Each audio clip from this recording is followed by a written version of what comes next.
શેતુડા બહુ આવ્યા છે ને આ મીઠા એટલા છે, ગળ્યા એટલા છે, એક નંબર છે શેતુડા. આમ જો લૂમે લૂમું છે આમાં, આવું આખામાં આવ્યું છે, ઉપર બહુ છે. હવે શેતુડા ઉપર બહુ ઝાઝા છે એટલે આપણે ઉપર ચડવું પડશે અને આપણે ચડી ગયા ઉપર, કારણ કે શેતુડા ઝાઝા ઉપર જ હતા.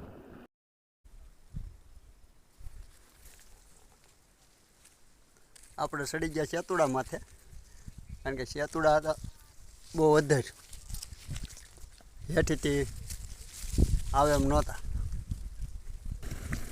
આમ તો મિત્રો શેતુડા ખાવાના ફાયદા તો ઘણા બધા છે, પણ તમને હું એક ફાયદો એ જણાવી દઉં કે આ ઉનાળામાં જો